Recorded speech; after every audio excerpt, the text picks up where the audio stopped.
Hello, and thank you so much for serving on this Sunday, April 21st, 2024. I'm going to give you just a brief walkthrough of what to expect for today's lesson. Most of the things are the same as usual, so I'm going to kind of quickly let you know what is happening. So you're going to arrive at 9:30 to do the huddle in the check-in room and to check yourself in. And then you're going to go to the classroom and get it set up, put it on the YouTube channel. The kids are going to do the centers as usual and then clean them up around 10:10. All the kids will go into the worship area, dismiss them to the worship area by grade level so the younger kids can be closer to the TV. And they're going to do the song Shout Hosanna. At around 10:20, that's when the classes will split.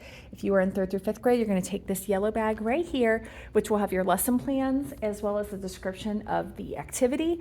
But it won't have the activity materials because it's a little bit messier this week. So I'm going to go ahead and have that set up in your classroom. So for our monthly memory verse, we are on week 3, so you're just going to be adding where the verse is located, but you're going to repeat it multiple times. 1 John chapter 4, verse 10, and then you're going to do the tacos prayer strategy in there as well. So then when we move into our lesson, we are doing Abraham is Tested on pages 28 and 29. And this is about Abraham and Isaac. So you're going to open your book to page 28, read the story together. If you're upstairs, they're going to read it to you by paragraph. If you're downstairs, you're going to read it out loud to them. I'd recommend, because you've been doing the memory verse and the prayer at the carpet, that you take them back to their desks at this point. So then after you finish reading it in the book, in the Gospel Story Bible, you're going to then look it up in the actual Bible in Genesis 22, verses 1 through 19. So if you're downstairs, your big focus is helping them locate Genesis 22. If you're upstairs, they'll locate it and then also read it in partners or groups of 3 before you go over it together. And then you have follow-up questions here that came from our long story short devotional.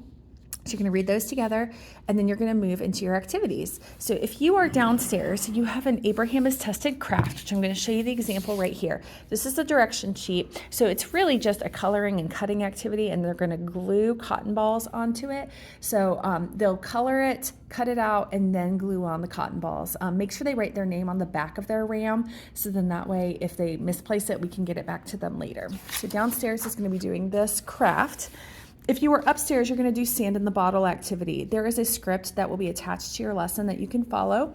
And in it, it talks about how the story showed us God's example of faithfulness and his promise that Abraham's offspring would be as the stars of heaven and the sand that is on the seashore. We are going to layer sand today to represent the generations to come from Abraham and Isaac. So you only are going to have one for your whole class, but you're going to have colored sand and work together as a group to make a layered sand container. And you're going to leave it in the classroom for them to have as a visual reminder of God's faithfulness.